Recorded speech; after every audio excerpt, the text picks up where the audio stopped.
All right, Jose, we're back. Welcome to Bigger Than the Game with Deremy and Jose. I'm Deremy Dove. I'm joined by my tag team partner, the man, the myth, the legend, Mr. Jose Ruiz. What's going on, man? Deremy Dove. It's good, my brother. How you doing, man? I'm doing good, man. I'm doing good. And, anyone who knows, and for those who are new to the show, we love documentaries in general, but we're Yeah, big like sports documentary guys. And, what has changed the game more for sports documentaries than 30 for 30s in the yep. past, decade plus, right? So, we're definitely, and we've done a one of our first episodes ever was like our favorite 30 for 30s, which we should revisit, by the way, like for the YouTube Yeah, channel. I think we got to yeah, update them and stuff like that. But yeah. Or we can do the worst. yeah, we should do the worst. That's true. That's a good point. We should do the worst. But, they had a 30 for 30 that dropped last night, the Yep. greatest mixtape ever, which I want to start by saying this. Usually 30 for 30s are hyped a lot. I felt like Yeah, this got like no attention. Like this was yeah. not No, like the I hype at agree. all. I agree. I agree 100%. And I almost forgot about it. You know what I mean? Like it was that quiet, whatever. And I don't know why, man. Like we were talking off the air, and like you mentioned when we were having that conversation. It's like the topic is a great topic. You know what I mean, to talk about and to do like a deep dive and revisit everything that happened back in that era. But it was quiet as can be. You know what I mean? Like we again, I almost forgot that I had it on my phone, thank God, and I was able to remember and make sure I checked it out. But yeah, that was strange to me as well. I didn't get that. I have some thoughts on that, but I didn't get it. I have a I don't lot know of why that thoughts was like on that. it. I have a lot of thoughts on it because it's disappointing for ESPN, who rightfully so, I guess. They promote the hell out of everything. And Right. 30 for 30s, the new one, it's getting promoted on. It's getting every show is dropped talking about it. They're doing ads for it on the radio show, on the talk shows, and premiering tonight. And it was quiet as a mouse. I went on ESPN Plus yesterday, the day of, and saw that they had put on all the old street ball Yeah. episodes from when ESPN had the street ball show following and one, back 20 years ago and stuff like that. So like I'm like that's all you, which is it was cool to see. I haven't watched those in That is, yeah, years, yeah, me neither. Yeah. but I'm like that's all you're doing for it. So very disappointed in ESPN on that front. Yeah, because I would think this and one was on your platform. You know what I mean? Mm-hmm. Like it was on ESPN, and that's when it really blew up. And like you mentioned, like 20 years ago, and nothing. You know what I mean? Like so I'll ask you, Jeremy, why do you think that was the case? Because again, I have my thoughts on it, but I'm curious to what you got to say to that. Oh, I think lack of a lot of things, lack of star appeal, quote unquote star appeal in their eyes. It's not on a particular big topic or a big quote unquote game or a big athlete with a name to it. It's not one of the episodes that's backed by the big machine that is the NFL. Where because like when Yeah. the NFL 30-30 comes out, they are promoting the hell out of it everywhere. The Tuck Yep. Rule got so much hype for months. The Al Davis versus the NFL one got so much. And I think honestly, this is lack of like, hey, like they don't care. It's these hip hop, like it's hip Yep. hop and it's these guys from street ball, like they don't really care about it. So That's kind of where I was at. Yeah. Not to jump in. I thought no, you were no, done. So my go bad. ahead. Yeah, that's where I was at. It was just like the topic was a great topic for us and for a lot of us, watching the show and everything. But I felt like for them, it wasn't an important topic. You know what I mean? Like, and for a lot of people our age, maybe a little younger than us, it was a very important topic because again, it was like a time in our lives where street ball and playing like that was so important, and not only to like just like fans, but it also became, a style of play almost in the NBA. Not obviously to that extent, but it had its influences on the game in the NBA at that too. So it was I was disappointed too. Like I said, like it was to me it was more like this is not an important topic, so why push it so hard? And for me, what was bad was also, and the movie, the 30 for 30 got into it kind of, but this was a cultural phenomenon.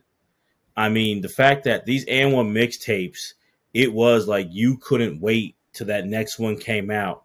And I remember they were like, that was like gold to get like the skip tape, to get the tape. Yeah. I used to know the numbers, but the tape where Hot Sauce premiered, like that was my favorite one. Like when like you gotta see Hot Sauce. Like, and these were household names for a lot of people. Yeah. You know, AO, you knew AO, you knew Hot Sauce, Headache, Escalade, you know, Mark Jackson's brother. Like these guys were household names. Skip to My Lou. And for the fact that, like, you know, the and one brand was built really off of this. And for a while, now it wasn't in Nike, it wasn't Reebok, but people, and one, you saw the shirts, you know, you saw them everywhere. Like the clothes were big. The clothes were big. Exactly. For sure. The sneakers were whatever, but I remember Marbury was like, I feel like the first player He was, yeah. I can remember, like, had that brand, but I can remember I didn't really like the sneakers, but I saw everybody wearing those basketball shorts, those cut off jerseys and stuff like that. It was big for sure. And that's where it was disappointing on ESPN's part. It's one of the shorter running, like, you know, 30 for 30s. I think it's like the running time's like 48 minutes. 51, I believe. It's 51. Okay, so it's a short 30 for 30. And let me ask you about that. Did you feel satisfied watching this movie? I wouldn't even let you. I wouldn't even let you finish answering that question. No, I was not. I felt like it was a lot of meat on that bone that was left. You know, because they didn't even get into, you know, those other players that you were even mentioning, Escalade, the Professor. Like, you know what I'm saying? Like, it wasn't. And I get it. They were focusing on like the early mixtape of like the and one and the street ball and all that stuff. So I get that part. But man, like I was waiting for these other players to come in and get into their stories a little bit, and they didn't. They didn't even talk about them. They didn't even. It was crazy. I when it was over, I was like, wait, this is. It was only an hour. I was like, this is done already. I was like, man, like this. They left a lot on the plate for sure. And for me, it's tough because, you know, it's a conversation. Hell, I'll say it. It's a debate that you and I have had with people we know. People we know in this industry about, because we like to do long form and dive in. And absolutely, there's not just one way to show something. You can do long form, you can do really short. But for me, when you have something like this that maybe isn't going to be a mass appeal, it's not that name that like everyone knows, but those people who remember this are hooked on it and they're going to love it. Why not give it that deep dive? Why not give it a multi-part? You know, to me, the movie could at least, or give it like a 2-hour thing and maybe an hour and a half running time. You know, why not give at minimum they're an hour and 40 at minimum. Like these episodes normally, and again, this one, you know, I just looked it up before we jumped on the show, and that's why I knew how many minutes it was. I was like, man, it's right. It was an hour on TV, so yeah, it was 51 minutes and some change. That's not enough. You know what I mean? For again, like you mentioned, like this was a cultural phenomenon that brought together sports and hip hop and music industry. And I just think that's something that a lot of these big giant corporations still to this day keep their hands off. Because again, like this is something they're very uncomfortable with still. It's weird because they keep their hands off, but yet they profit off of it. So they want to, you know, act like they're not about it, but they profit off of it. And that's to me, also what I missed from many things I missed, but let's talk about, to me, the fact that when you saw, and I'm not saying that these guys, if they got paid what they probably should have gotten paid, I don't know that they'd be living still in Manchester. You know, who knows? Yeah. With financial literacy, like, and all that stuff, and myself included. I'm not saying but it's like, I'd have blew through that. Yeah. So like, I'm not like coming at them, but it's like, as big as this was, the fact that they should have had huge contracts, and to me, almost even then when they age out, give them ambassador contracts for what they did for that brand, what they did for a while, that you're even in the mid '90s that you're spoken into the same breath as a Nike, a Reebok, Adidas, a Feli, that this little thing from this little town in Pennsylvania can do this, and you're doing it on the backs of these guys. But the fact that, like, yeah, they had the tour, but you toured them around, and they probably got some money, but it was just a shame to me, like the fact that, man, I haven't heard Headache, that name in so long, and we should still be hearing that Yeah, name. We still be hearing right. the Professor and Hot Salt, the names I haven't heard in so long, and I feel like that's where I'm missing, like, why weren't they given that big contract? Why that's where it could have been revolutionized, where okay, Nike has the Jordans and all that, but then hey, be different, and then you have the hot sauces and the skip to my loos and the headaches and the AOs and the futures. They're your guys. Yeah, it was, and you can see like, and not I don't mean any disrespect by this, but you can like almost look at them today because it was friendly because you see them and you're like, oh my god, that is AO, that is this, that, you know what I mean, like, and they're still living in like the same neighborhoods that they were living in when they started, you know what I mean. And look, not to say that that's like a terrible thing, but to be a part of something so big and it made a tons of money. Like I don't care what anybody says. That again, like for me, growing up in like the inner city, like I saw everybody, like especially because it was affordable, like the N1 clothes, like you know what I mean, like for like the, especially like the shorts and basketball gear, like all that stuff was very affordable, and it was a lot of people wearing that stuff. So you can't tell me like you couldn't have enough room to help elevate these guys and and put them in positions that to have them prosper a little bit and have them run their own tournaments and their own whatever the case may be, So yeah, they were definitely exploited for sure, and they were exploited with that first tape that they didn't even know they were on, and then Exactly. afterwards as well. So they were just done dirty all around. It got touched on like a little bit, but just like the fact that, yeah, you got this mixtape, and it's. I disagree. I think other things have gone, quote unquote, viral before viral, and even before the annual mixtape. But it was something. It was viral before we knew what the term viral was, Right. for sure. And it's like the fact that, like, yeah, like you're just using these clips and then using these images, and then I know Half Man Half Amazing talked about it a little bit, but Right. it's like go into that, like. And I really feel like they weren't going that the plan was to keep following Skip to my Lou, who, Rafer Alston, who, wound up going to the NBA. Like the plan was to follow him around, and then when he got drafted, it was like, what are we gonna do now?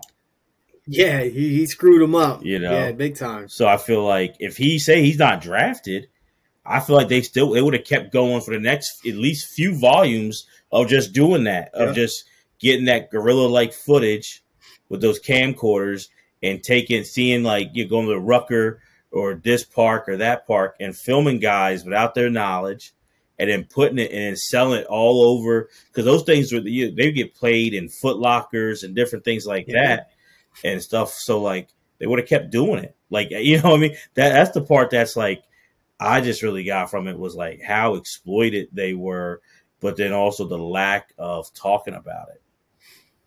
Oh, they definitely weren't going to talk about that. You know what I mean, for sure. And in that part, I don't blame them. But I don't blame like and all them not to talk about it. But the players, yeah, I'm glad some of them talked about it. You talked about Half Man, Half Amazing. He touched on it a little bit, because they were upset when that first tape came out and for me, like, yeah, I would have been upset, and some of the players were like, yeah, like, I was on there, like, you know what I mean, like it was me, it was my highlights, I was happy about that.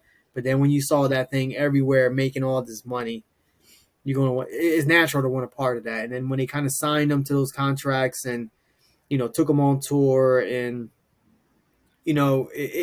a story that really like got my attention was when they were trying to film the second mixtape and they went to the Rucker and they were like, nah, Mm-hmm. yeah, y'all can't film that here. And I didn't know that.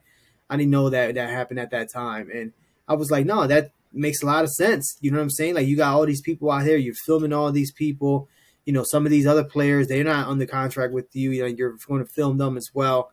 So I was like, man, like that kudos to them. Like, you know what I'm saying? Like kudos to that, you know, the record organization and all of them. So I didn't know that. I thought that was a cool story, you know, from the 30 for 30. No, I Which didn't. again, like I'm glad that happened too. I'm glad it happened. I didn't. I knew that the second one was in Linden, New Jersey. I remember main event. I remember watching, like, you know, watching all these videos. And I remember going with friends' house that they got it first, and that was the thing we put on the mixtape, and we're watching it like Yeah. that was instant. So like I remember it being in Linden, New Jersey, because I was going over to friends' house who were in like South Jersey, and you know, you're younger, you have no. I'm like, is that by here? Let alone it's like an hour and a half, 2 hours away. Yeah. But I go, could we go see them? Are they that close by? Like, I want to go see these guys, but like, nah, that was 2 hours away. It's like, oh, okay. But it's like, I just really felt that it was a good like origin story. Like that was like kind of interesting. Like hearing like you said, the backstories of how, and they focused on like the original guys, like which was like nice. But then it left out so many other names who were like some of the more popular players that came. They came a little bit late, but not like way later on. But they came a little bit later on. Yeah. And they were some of the most known guys that like you wanted to watch, and they kind of just got left out. And like you kind of saw like a little mention, or you saw like a clip of them, but I was disappointed in that. I was like, you could go into their stories. They were popular. They weren't just like riding the bench. They were like some of the more known guys, and we didn't really touch them at all. Yeah, they were some of the more, you know, we talked about these players being exploited, man. Like some of these other guys, like you talk the professor, like, you know, that's they won. Like, you know what I mean? Like that's all I keep thinking, like, because he was definitely promoted, and ESPN was all over him. And even like, you know, you mentioned like the Escalade, like rest in peace. Like, you know, like they could at least said something about that. You know what I mean? Like, and they I was shocked that they didn't do that, you know, with him passing away not too long ago. And it was like, man, like they couldn't even do that for that guy. Like, give him his that, brother works for the station. Mark Jackson is his brother, and as a broadcaster, like he's like one of your main analysts. And they didn't have like a rest in peace thing for him. It was just like done. And like Flash, I remember Flash, he's passed away. Like there's some, you know, there's guys like remember like they were a big part of this. They were a big part of the show that was on your network. Escalade's one of the main guys who was always talking. Like, yeah, always being interviewed in front of the camera, like always on there. And he was a great interview. Like, I was glad they chose him because to me he was the best. Yeah. He broke it down, like what's going on, and like all like he was older. You could tell than some of the other guys. Yeah, but he like a good head on his shoulder. He broke down. So like he was like that's where like I watched like Escalade. Like it was kind of like, you know, 6'10". 500 pounds doing what he was doing was like crazy. But then like it was like he probably to me was like my favorite guy where I'm like I want to hang out with Escalade. Like you give me one guy, I'm like Escalade's like top of the list. Like I'd chill with him. And ESPN followed him all. He's like almost it felt like he was narrating like the show. He was. Yeah, he was. Because he was playing, but it was more of those guys playing. You know what I mean? Like, and you know, but he was out there. He would do a few things out there every once in a while, and then he was more on front of the mic, in front of the camera. And again, like you say, he did a great job. Great job. He definitely was narrating all those shows when he was on there. But again, not even to mention him, like that didn't sit right with me. And again, I understand they were focusing on those original guys, but still, man, like you got to show the growth and who helped grow that thing, man. And it was those other guys. And I don't think it did. I feel like also, and maybe I'm wrong, if I watched this movie and I had no idea about AN1, I'm still not getting. I'm getting the like that this was like a cult thing, and this was not a cult thing. This was white kids, white America were like watching this and knew this was huge. Yeah, this was a big deal, and like I don't feel like the movie quite put on there how big of a deal. Like it had like the Nike freestyle commercial, which was cool. I love that commercial. That was a great commercial. But like I don't think they show like this was a everywhere kind of a thing. Like everyone, if you were of a certain age and you liked basketball, you knew about the AN1 Mixtape Tour.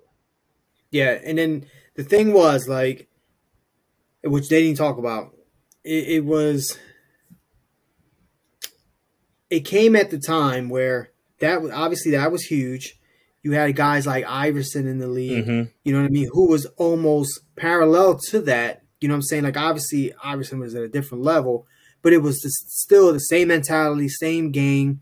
You know what I mean? You had all these guards. You had Marbury, Iverson. And You had so many players that. to real Go ahead. quick, you had Slam Magazine also rising with that too. At the same time, exactly, and you had all of this together, which made that like you said, it was a cultural thing. This was not a fad. This was not because it almost looked like it was a couple years and that was it. Yeah. You know what I mean? Like if you watch this documentary, and it was not. All that rose together, and I felt like the and one and all that helped Iverson and those other players in the NBA who was still playing like that, and vice versa. He was helping them out, and like he was appearing on the tapes. Like they were going to play with these guys in those like real famous, courts out there in all these cities. So I just like they didn't even touch on that. They had other players, like they interviewed players on there and like kind of giving their opinions on it and how like it influenced their game. But man, like I felt like the that the thing that Iverson brought to the NBA was right along with this and one thing, and it was rising together, and they didn't even mention that at all. And I felt like that was a big deal because, like you mentioned, if you love basketball in this era, you were watching both. Mm-hmm. You know what I'm saying? And they were both just as important in my opinion. And maybe I'm wrong. We may disagree. What I think it also lacked, or it definitely didn't get, if they hit on it, it was a quick, if I'm forgetting it, forgive me, people, but like we're so accustomed now that hip hop's everywhere. It's in all these commercials, all that. What also it brought was David Stern and the NBA were still like not comfortable with hip hop and the NBA merging.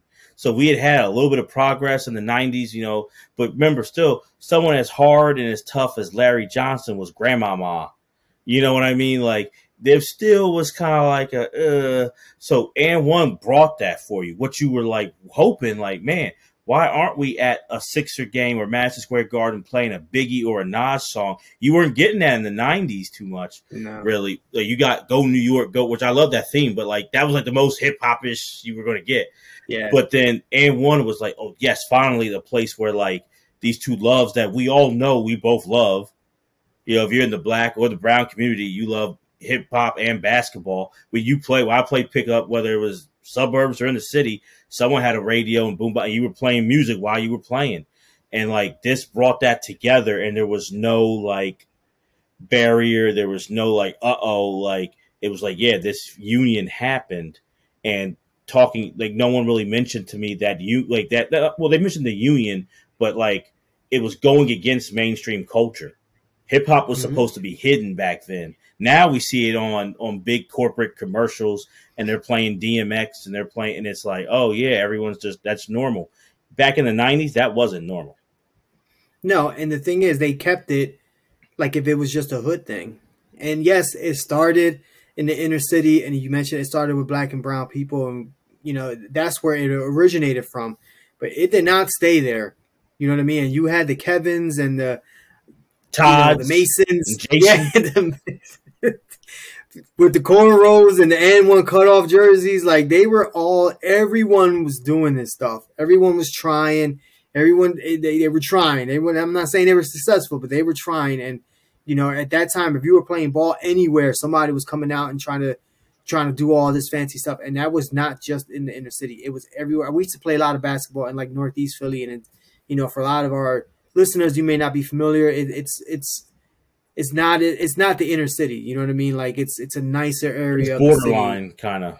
Yeah. It's like it's right outside of North Philadelphia, and we played a lot of ball in there, and it's predominantly like a white neighborhood, and those dudes were trying to do all that stuff too, man. So again, like that was I appreciated how it kind of they talked about like the original and like where this comes out from, and I like that. You know what I mean? Because that's one thing like me and my friends talk about all the time. It's like you don't need a lot of money to play basketball. You know what I mean? Like to play hockey, that's why there's not too much hockey in the inner city. Hockey is a very, very expensive sport to play. Believe me, I tried to get my son into it, and they told me how much it was going to be, and I was blown away. Plus the equipment, Mm-hmm. even baseball, you still need a glove. You know what I mean? You need a bat, to play. And, football, again, you just need a ball. But eventually you're going to have to, if you're playing in pads, you're going to have to buy some other equipment. And in basketball, you can just show up. You know what I mean? Somebody's going to have a ball, and you're going to be able to play, man. And that's why basketball is such a big sport in the inner city because, again, like it doesn't cost a lot of money to play ball. And I kind of like that they talked about that. But, again, like they kept it, just everything at the origin of it, man. I wanted to see where it came from, yes, but where it ended up and like the expansion of it. And they failed to hit on that. They did, and I'll say this: what I liked, because it wasn't all bad. Like the origin was cool. The couple things I liked were kind of like when you see things like, and for people listening to connect it, when there was like the John Madden documentary that came out, like right before he passed away, and talking about like Fox Sports kind of like looked at how Madden, the video game, was like their camera angles, and they copied it, and they were doing the same kind of a thing. A lot of times, for sure, like it was big on the game was different. Now the game is changed, and it's more guard oriented now than it was back in the 90s. But a lot of times, like they're not traveling like they were with the guys in the N1, but like. You definitely do see a generation who watched and won and worked on the handles in a much different way than like a lot of other guys the previous generation. That influence it made big men do it too. Right. It made big men do it too. Right. So I like that they did that. That they showed like how there is an influence there and that stuff happened. And I did like the fact that because this was a thing back in the 90s and early 2000s where people would say, what would happen if you get not just any NBA players, but NBA All-Stars against like these street ball legends, who would win? And the funny thing is, as a grown man now, I'm like, that's crazy. And I like that they did that on this documentary. Like Kyrie was like, nah, I'm not doing that. And there was a couple other players. I can't remember who, but Baron Davis and Baron Davis, who those two guys had the credibility to say this. Absolutely. Stuff, you know what I mean? For sure. Because they weren't scared of that. They would go into the Rucker and play these games. So those guys have respect from my end, and I'm sure your end as well. Because again, they were in that stuff. They saw it. They were playing with these guys. They had the clips of the Kevin Durant. There was a litany of players who, played in New York and went to New York to kind of like, show that they can play in these situations, but not every NBA player will willing to do that. Yeah, Kobe did it. I remember Vince Carter had an epic game where he did it. He had like a big back one-on-one. Durant had a crazy game. I think he scored like 60 points or something like that. So it's like, the only point they made, it is true. It's a different thing. Like when you're out there and it's not security and all that stuff. Like it is a different feeling. But the fact is, like NBA bench player, but guys who ride the pine, G leaguers are going to beat these street ballers. Yeah. Let alone NBA All-Star, there's no chance. And I like that. He's like, you're not taking care of your body. You're not doing these things. You don't have the discipline. Yeah. And it's the truth. Which is true. Yeah. So let me ask you a question on this, Deremy. When Lou Williams was on there and he said Ayo was one of his top 10 players of all time, what do you think about that comment? Because Ayo was my favorite guy. Yeah, Ayo, someone who I'm more, Mount Airy area, Philadelphia, but like bumped into Ayo a lot back then. And it was just, that's why I was like, oh, Ayo, Aaron Owens, just right there. I hear people call him by his real name all the time. So it's like,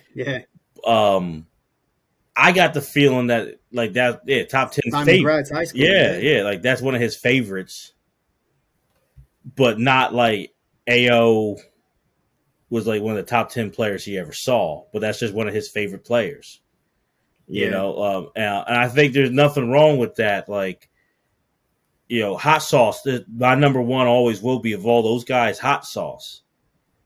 And if you like, I never thought about it, but I have a list of like most exciting guys, college, pro, whatever. Like maybe like top 10, top 5. Hot sauce is going to make it. Like he was exciting to watch. Like I got up to like watch him. I went to watch And1 live. Number one for the atmosphere, and 1B to see hot sauce. After that, it's like, oh, main events there, that's cool. Half man, half amazings there, that's cool. But hot sauce, it was like I got to get on the cage and go peek in and go see hot sauce. So like, he's one of my favorites. But like, yeah, I knew even back then. I'm like, is it hot sauce or AI? I'm not like that's a toss up. It's like AI. There's no debate. Yeah. So like, but I like that they brought that because back then people were having that debate. People were saying that. Yeah, and because again, people were in love with these guys. You know what I mean? Like they were in love with how they play the game. They were in love because you mentioned it wasn't as guard heavy back in this time the way it is today. Like if you have a dominant backcourt, you're going to do a lot of damage in the NBA. It's almost like it's been with college forever. Like college, if you had a dominant backcourt, or you know, if your seniors and juniors were your point guard and two guard, and you're going to have a good chance in the tournament, you know. But back then, man, it was not like that. And I mean, but that was starting though. You know, that was definitely starting. And, you know, I used to like when we were playing and stuff, like, and guys would try to do all that stuff. You know what I mean? Like you're just looking at them like what are you doing, man? Like you look like if we're trying to like do cartwheels on the floor, and like it was just like it would make me laugh, man. You know what I mean? And not that I was like a high school All-American or anything like that. Nowhere near that. But, you know, it just what it did also, it changed the game. You know what I mean? And it became like you had to get yours. You know what I mean? And we were talking about it, you know, check the archives. We were talking about that Sacramento Kings team in the late 90s, early 2000s, and how like that like switched it a little bit there. Because at that point in time, everybody was trying to get in the highlights and trying to shake somebody up and break somebody down and go to the hole. Where before that, it was not like that. And I feel like this And1 movement was a big, big part of that. No, absolutely. Absolutely. And that's what it was. It was a movement. And the Harlem Globetrotters were out there before.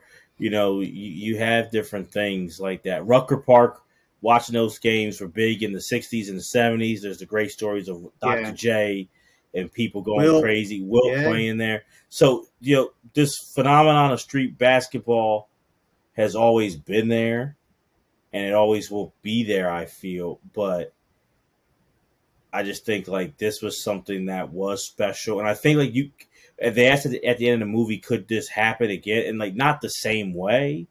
But I think you could have something similar. Yeah, I think so. I think we're always looking for that. I think we're always looking for, and sadly, people are always trying to prosper off of it and trying to find that way of like something that's kind of underground and different. And then it's like it gets to the mainstream. I really do feel like that was the disservice. So like how it all ended, they kind of just made it. I feel like there's a lot more there, but they kind of just made it feel like it just like almost like blaming, like in a way, like putting blame on the players for like, well, they wanted some money, so that took away the essence of the street. And I'm like, what? Like, the competitive edge that they were kind of trying to hit them with. Yeah, I didn't like that. And I'm like, I didn't like that. To get paid, like these dudes, not making anything. And then trying to get paid when like people are making millions and probably billions off of like your likeness, off of what you're doing. And I'm like, that's not what happened. That's not what stopped it. Like, no. They made it seem like it just fizzled out, you know, and that was not the case because we were mentioning it earlier. There was a whole new generation that came and again blew up on ESPN and all that. There was another 5 or 6 guys that I can remember, you know what I mean, and that took what they started and took it to another level. But no, I agree with that 100% because I was watching that and I was like, no, like they didn't stop playing hard because it didn't seem real. They almost made it seem like it was like choreographed, like it wasn't competitive anymore. I thought it was the total opposite. You had guys from every city trying to get on that mixtape and get on that team. And anytime they played somewhere, dudes were coming at those guys hard. Absolutely. All around. Because look, I know street ball is big in New York. I get it. But that's not the only place where it's big. And I know those people, look, New York people, I know whatever, that's fine. But like you got Fat Joe on there. Fat Joe needs to go away for a little bit for me too. Like I love Fat Joe, but he needs to go away. Really? Well, let me ask you why as oh, this is going to be a super side note then. You always rep your fellow Puerto Ricans.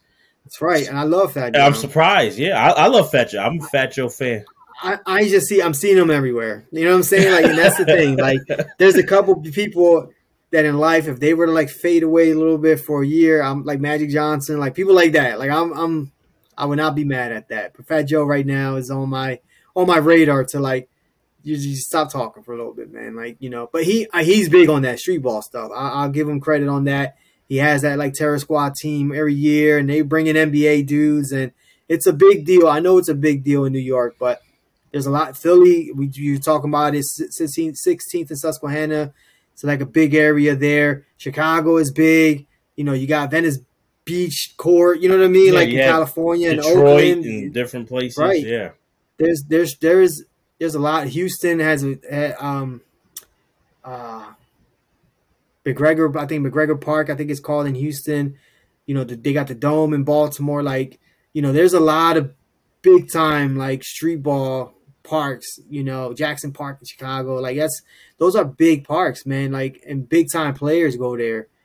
And again, like I know it was like a New York thing, and that's where it all originated from. And I totally get it. And I'm not, you know, that New York bias is not in what I'm talking about right now. But like, you know, it going back to the point where before I went off on my tangent there, it didn't just fizzle out, and that's not what I thought that happened to it at the end. You know, they were trying to say like, you know, they couldn't do more than what they were doing because now people weren't as interested and stuff like that. Like, and I can understand that to a point because again, it's like we've seen all this already. Like, you know what I mean? Like, well, you know, I get that, but that's not what happened at the end. That's my point. Is that you just kept doing the same, like, because I do remember having a feeling of like I used to watch that show all the time, and then I stopped for a few years. And I remember one time I like a Friday night I turned on like ESPN or ESPN2, and I'm like, I see like the professor. And I go, oh, this show's still on. It's like years later. I go, yeah. Oh, I thought it got canceled or they stopped. They still air this? You literally see him grow up. Like, yeah, you know what I mean? Like weird. he became like a man in front of you. And I was like, oh, he's like 30. Yeah, it's like weird. Like he's grown.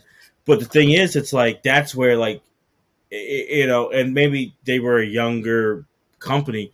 The Nikes, like, you have to have like a development plan, and there were so many other things to keep up with the trends. And okay, like you have the tour and you have the ESPN show, but that kind of gets old. It's like developing new players, like not trying to say phase out the old one, but like. You know, give them into like an ambassador. Phase them out. Pretty much, yeah, phase them out. Phase them out. Phase them out. Ambassador roles. Because, like, get these new guys going. You could do different things. Do documentaries behind this. Like, you can, you know, like we see now, market them. Market them in new ways. But, like, like seeing, like, okay, yeah, I remember 4 years ago when they went to Oakland and they had something. Now, season whatever, they're back in Oakland playing again. And, like, it's like, it just was like, yeah, I saw all that again. And it did lose it because I remember when I saw them, I don't know, 20 years ago, they were outside in like 16th and Susquehanna on a real playground. Like the big N1 buses came, but you were in the hood, you were outside. Then it did become like, which is cool for them, but like in the NBA arenas. Yeah. And so it did. Which is hard to get to for everybody. Right. You know what I mean? Like, it gave it a different feel. So it didn't have the feel of like when you watch the early episodes of Street Ball, if they're in a gym, it's like a local rec gym. So you're getting the real fan. And when you got embarrassed, they were like coming onto the court and laughing at you and pointing at you. Yeah. So it had that feel where if you're in like the Wells Fargo set in Philly, like they might go, oh, well, it's not the same kind of thing. Nah. Like than like Yeah, half the court is filled with people going crazy after you did this 360 windmill dunk. Like, it ain't the same feel. no, it's not. And they pointed that out, which I understood that too. You know what I mean? Like it was a different feel, but again, it's not because of the players. Like that's the point of like starting something like this. You want it to get so big that you have to put these guys in MSG and like you said, Wells Fargo and here in Philly. Like that's the goal. But now you got to bring in some new stuff. You know what I mean? Like just like they did with like from Hot Sauce to the Professor. It was like that was a big deal because now you got this young guy coming in here and doing some of this stuff, but now doing his own thing, and now everybody wants to come at him, and he's coming at everybody. That was good to see because it kept the momentum going. But you know, you can always find dudes that jump out of the building. You know what I mean? Those are the easy ones. Those are the easy players to find. You got to get those other guys that are going to like, you know, do a lot of that fancy stuff, and I think you know they just try to keep like regenerating the same guys, and that's what at one point you're going to as a fan you're going to go, all right, well, like I've had enough of this, like, you know what I mean, like I got to move on from this, and that's where they failed big time. And they failed, like I said, just to there's different ways that this could have been promoted and kept the interest in, and it kind of just lacked it. Because that's always going to be interesting to fans, especially like obviously like basketball fans in general, but like you mentioned, like if you can go see somebody for free, and I get it, like we want to get paid, but if you can go to just a normal park and watch them play, that's a big deal for a lot of people, you know. And but like street ball and the music together, that's always going to interest us. Always, that's never going to change. And they don't mention it in the movie, but it's like, yeah, it'd be cool to have like a Hot Sauce shoe, a Headache AO shoe. Like those things like that keep it going. Like Nike had that crazy freestyle commercial, and one, had the freestyle commercial. It's a shame to me. One of my favorite video games of all time, NBA Street Volume 2. If and one could have partnered with that, and like been and maybe the NBA that could have been, RIP to him, but David Stern being like, I don't like this, but I'm gonna market it. Yeah. So maybe they couldn't. I don't know, but like. To me, that's the next step. Try to have it where, like, and David Stern was a big time capitalist. He wanted that money, but hey, you could play, and let's see what you had old school players in it. You had the current day players, have the and1 players, and hey, and1 All Stars versus the NBA All Stars, and1 All Stars versus the old school with Dr. J. Like that would have been awesome. Like to have them in that game, which like is one of the more popular games of the past 20 years, and one of the best games ever. Like things like that, I'm like, man, that's where and1 did a disservice to these guys. Why not? Like that's how you keep it fresh. That's how you do all those things. Yeah, you market it to those, to the younger generation, and the younger generation at that time wasn't worried about playing with, Larry Bird or like, you know what I mean, like those players like that. They wanted to play with guys on the video games who they're looking at on TV. So like you mentioned, that was a good point. Like if you can have Hot Sauce versus like Isaiah Thomas, you know what I mean? Or at that point in time, like again, like a Marbury or somebody like that you're never going to be able to see that on TV, you can create it on your own. You know what I mean? And that would have made that game that much more popular. But again, it would have kept them, in the it would have kept them fresh in people's minds. You know what I'm saying? Like, and maybe continued to help, and1 could just continue to grow, which again, it kind of didn't. Yeah, I think who knows, but like when social media came out, when YouTube came out, if you were on that and trying to like, have like the YouTube channel behind the scenes and YouTube watching these guys work on this move or, videos on how to like teaching people, like how many kids would have bought that?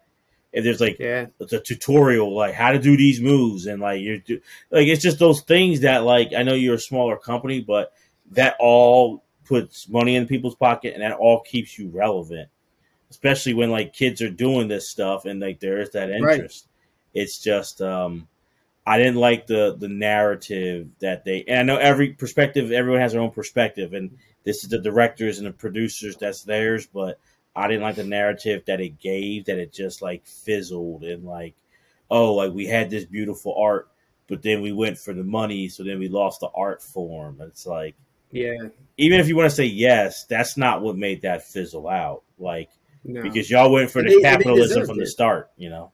Right. Oh yeah, yeah, yeah. But they deserve to make some money, you know. And again, like if you wanted to do something different, like have them do their own tours, like individually, and take their own teams, and it's like teams hot sauce versus team like something like.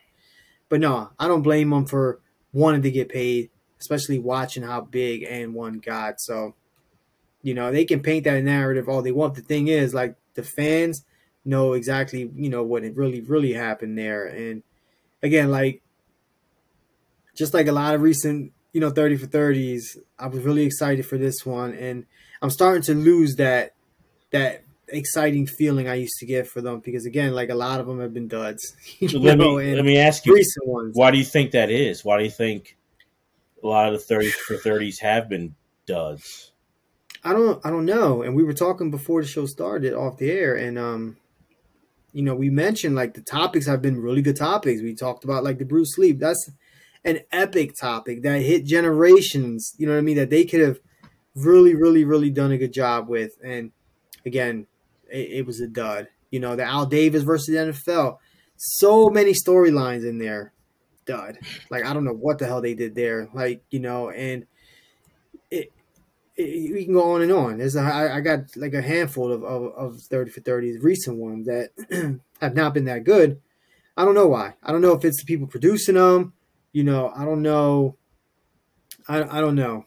You know what I mean? But I just know for me, lately, the excitement of the new ones, like even the Greg Norman we talked about earlier, I watched a little bit of it. That wasn't even hyped up like any of these other ones, And again, another great story that if you tell it right, is going to have, people are going to remember that. And again, we mentioned like the 2000 Baltimore Ravens that's coming. I'm like, I'm already excited for it. I'll be honest, but I'm trying not to because again, I've been getting disappointed a lot. And like you opened the show talking about that's something I love sports. I know you love. Obviously, you love sports. We wouldn't be here if we didn't. But sports documentaries in general, I love a good like sports documentary, man. And again, I'm getting disappointed with these 30 for 30s. No, and I think that's the key. I think, you know, it started off like HBO was for most of the time, like for documentaries and period for a lot of years, but definitely in sports, like they were the kings. And then Bill Yeah, Simmons and Connor Shell and 30 for 30 guys, like they said ESPN can go after them back in like the 2010s. And ESPN did go after them, and ESPN succeeded. And HBO docs started looking like, which I appreciated them. And I'll still watch those old ones now because I'm an addict when it yeah, comes to this stuff. But it's like I appreciate the fact that they were there, they were outdated. There was a one kind of formula, the same Liev Schreiber narration, the same kind of setup and boom, and that was it. And 30 for 30 changed the game, and I'm grateful for that. But then a lot of those guys have left, and I'm wondering if losing those guys who kind of always constantly pushed for that, they had an excitement for that it topic. They had an excitement that they wanted that hot director who felt connected to the story to really right. push that story. That's what 30 for 30 was based on. It was 30 stories, 30 different directors, and a story that connected to that director that he wanted or she wanted to talk about. And I'm wondering if they've gone away from that because Bill Simmons has gone to HBO. And then I'm looking at now, since he's been there, Andre the Giant documentary, which was great. I rewatch it all the time Oh, now. that's a great one. You Yeah, know, he had the music box thing where you had the DMX doc and Woodstock '99 and the Kenny G and the you ought to know. How am I blanking on her name? You ought to know. But the doc on her, I forget. She dated Uncle Joey from Full House. Alanis Morissette. yeah. I was about to say it's probably not my thing. Well, that song was huge back in the '90s. Like, Yeah. I've she's not my thing, but like it was a good documentary, honestly. But their docs have gotten better since bringing Bill Simmons over. Yep. And I'm kind of just wondering, like, I kind of feel like since like a few of those guys left, like they're run right after like OJ Made America, but like a little bit after they still have some good ones, but I feel like it's faded out. And they used to be must see TV the next day for 30. Oh, absolutely. And I don't feel that way Absolutely. anymore. Nope, I don't at all, and not at all. It's still must see TV until I start watching it, and I'm like, oh, again, it happened again. And that sucks, man, because again, like, we talked about HBO. I know we both, had conversations on like a lot of Showtime documentaries. They're really good, Yeah. But you were right, and that's something I didn't notice, but you're 100% right. And it's like, those early 30 for 30s, you'll get the producer talking at the beginning, obviously giving like a quick little whatever about what they're about to show. And it's like, yeah, like you hear them talking like, yeah, I remember, watching a Knicks play in 94 and like, yeah. and it like killed them and like broke their hearts. And now they want to tell that story. And again, that's a lot of passion behind that memory, that story, that team, that player, whatever the case. Now you're not really getting that too much. And I guess, yeah, that's what they're lacking. You know what I mean? They're lacking, those stories from producers who actually were living through that and really felt that way. And now they want to tell that story. So hopefully they get that back because they definitely, they're missing that. Well, because they have a lot of people coming for them because you're right. Showtime has stuff. It's hard a lot of times. Like these networks, these own sport networks, they do their like own documentaries. Yeah, NHL Network has some great ones. Yeah, so it can be hard. Like I think they kind of create a monster here, and I love that. But I'm just wondering, like, you have to get this back. Like you have to do better because it's starting to fade, and it's where like Peacock, even some of these streaming platforms are doing their stuff, and like I'm like, yeah, this is kind of better than what I've seen. Like the Joe Montana thing is better than what I've seen 30 for 30 do in a while. Like you kind of need those, like that jolt for this genre here. I don't know. But for this topic, for street ball, for like the greatest mixtape ever, do you think this could have been a multi-part series, like a 6-episode thing? Do you think it just could have been like 2 hours? Do you think it could have just been a multi-part podcast? They have 30 for 30 podcast, and they did one on here. Do you think like that's where it would have been done best? Like, what do you think would have been the best way to do this story? Yeah, I don't know if a multi-part episode, like they could have filled the multi-part episode up for sure, but I think if they would have just went with their normal 2-hour documentary, they could have covered again like the original team, what happened with them, and then what it became, and then again like adding all those other players onto it, and then at the end they can kind of talk about what happened at the end there. But no, I think a 2-hour solid deep dive would have been enough for me. I mean, I know probably for you, you were a bigger fan in the end one than I was, but that's what I think. I think a good deep dive, a 2-hour episode, that their normal length of time, hour and a half, 2 hours. For me, for this topic, I would have liked the 2-hour one, just to kind of really dive into these other players. But how about you, Deremy? I think the same thing. That, and if you have the bone, like there's a 30 for 30 podcast out there, and they just did drop an episode, kind of like it goes hand in hand with the movie. You have that. And honestly, if they would have even done, because I'll watch those videos on YouTube or ESPN Plus of like, they interviewed the director, and they had like, if you gave it that typical promotional tour or hype machine, and they had so many clips, and they had these people on this show talking about it, and these people, and then you have a clip from maybe First Take or Get Up or one of the morning Keyshawn J. Will, and like being like, hey, did street ball influence the NBA? Like, if you give me all that, I'll be satisfied. Where like people were talking, where I kind of just felt like no one said anything, and that hurt it. And then there's not like, a good like behind the scenes thing, like a like on ESPN Plus, a bonus extra with like the director and some stars of the movie, like what they did for like the '86 Mets, what they did for these other ones, that's lacking here. And I think that would have make the movie a little bit longer, but that fills it too, where we're getting like a full menu, a full meal, where I feel like we got like an appetizer. Yeah, I know, and it's like Mr. in the street, Stephen A. Smith. I'm surprised he didn't kind of jump on that and talk about that and do something with that. Because he loves to tell people he's from the streets, you know, and whatever. But yeah, no, like tell me how you really feel about him, Jose.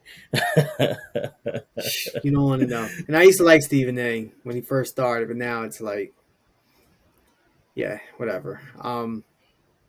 That thing with Kevin Durant really, like, when he was like threatening Kevin Durant live on TV, I was like, dude, like, come on, man, like, you're like 50-something years old, man. Grow up a little bit.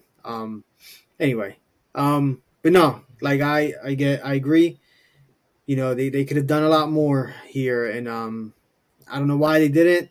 I honestly like I looked up the producer. It was a Set Free Richardson or something like that. I was trying to see if we can get him on here, but he's not on Twitter, I don't think, and nothing like that. I couldn't find him, but that would have been a good conversation. Obviously, a good question to ask. You know what I mean? Like, why not bring in those other guys and what happened there? You know what I mean? Like, it could have been something there that they were, whatever. I don't know, but it was interesting. And again, like we mentioned at the beginning, and you talked about before we even started, man, it was a great topic. And they just dropped the ball, literally dropped the ball on this. But hopefully, someone else grabs it and does something different with it. Because again, like there's some stuff they still need to talk about. Nah, for sure. And it left. I've had. I don't know even a letter grade, but if I had to give like a grade, it's incomplete. It was an incomplete doc. Ooh, yeah, it was. It was. Like, you got your paper back. Like, you're missing. Yeah. You forgot to add a few things on there. It's incomplete. It was disappointing. And I'll be honest, man. Maybe only right there with the Bruce Lee one and recent ones that had disappointed me. It's just like tied. Like the Bruce Lee disappointment. This is like the Bruce Lee broke my heart. Exactly. Straight up. Exactly. I was so. I know you were. We were both talking about it.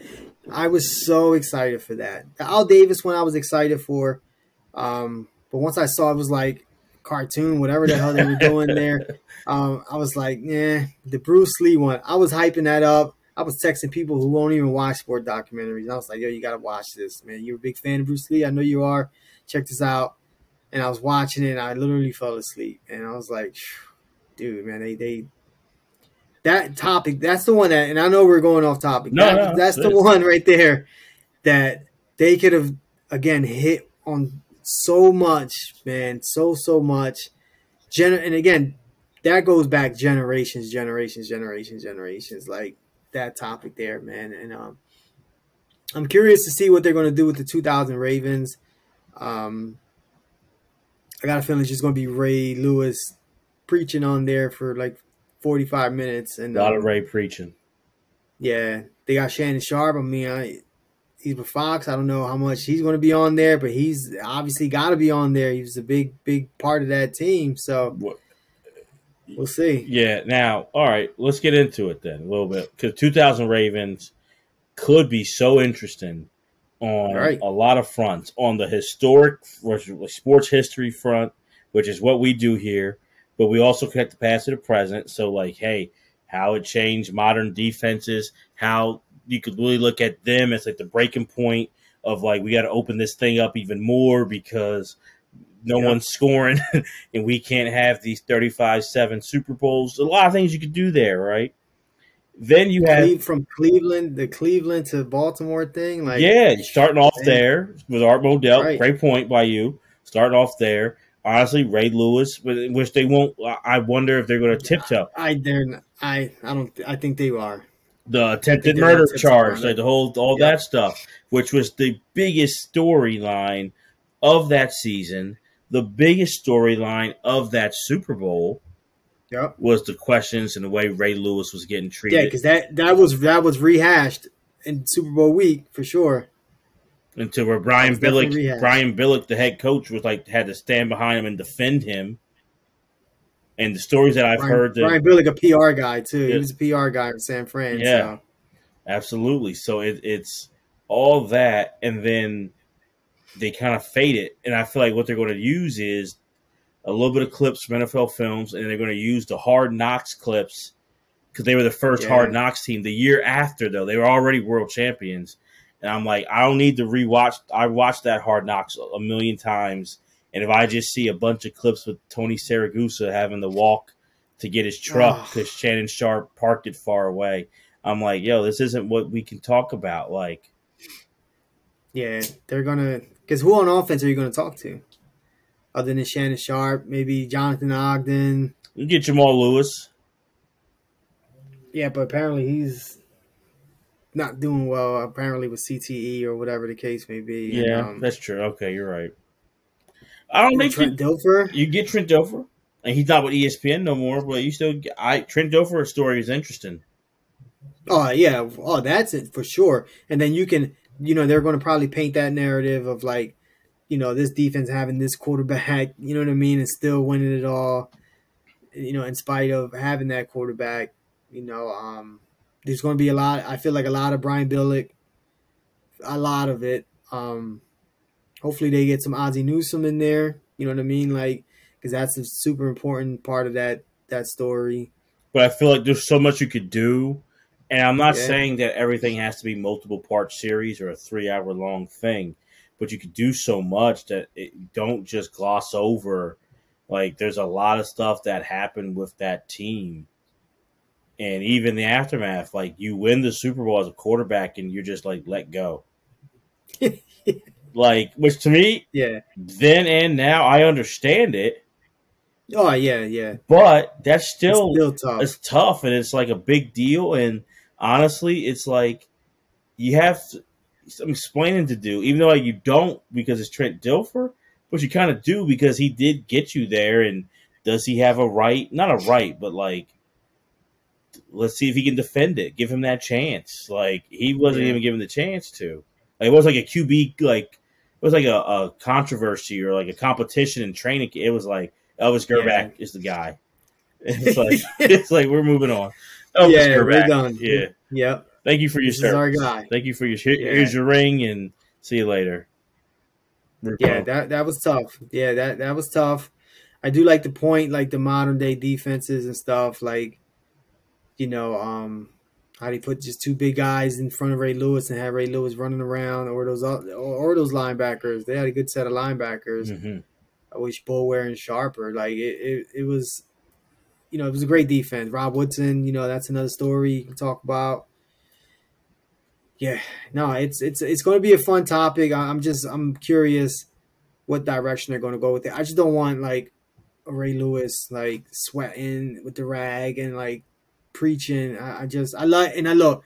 Ray Lewis is one of my favorite players to watch, but he's lost me too. Ray Lewis, for your fat joke, Ray Lewis could have gone. And the thing is, I respect Ray Lewis.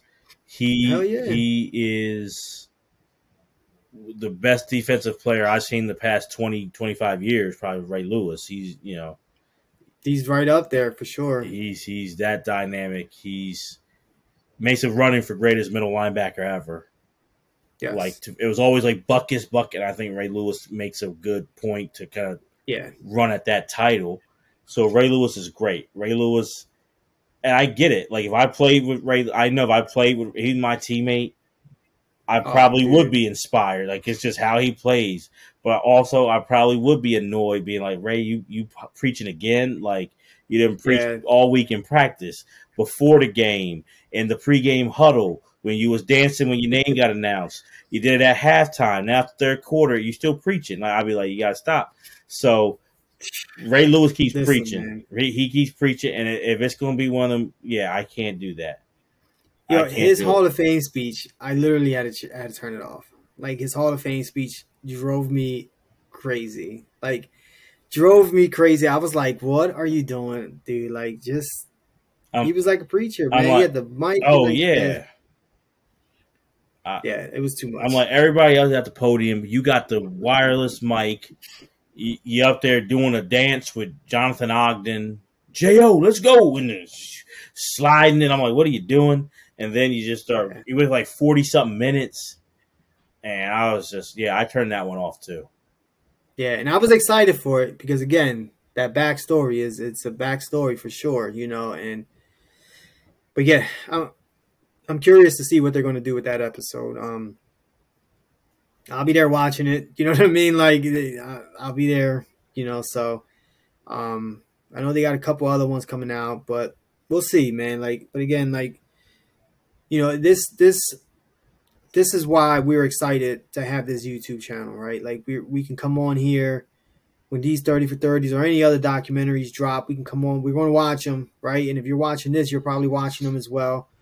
And we're going to come. You know, we have the ability now to just jump on here, just have a conversation about it, how we feel about it, give our opinions, and then move on, right? And get ready for the podcast episode, which we got coming up soon. We're excited about that topic, and yeah, that's why when we open with this YouTube channel, this is what we were talking about, man. This is the excitement we have here because now we can jump on here and just react to a whole bunch of different things. So, yeah, I just wanted to get that in there because I know we talked about this the first YouTube episode we did. So this is why, you know what I mean? This is the exciting part. Yep. And that'll be it for us. So for the man, the myth, the legend, Mr. Jose Ruiz, I'm Deremy Dove. Thank you guys for watching and listening to Bigger Than the Game with Deremy and Jose. Take care. Peace.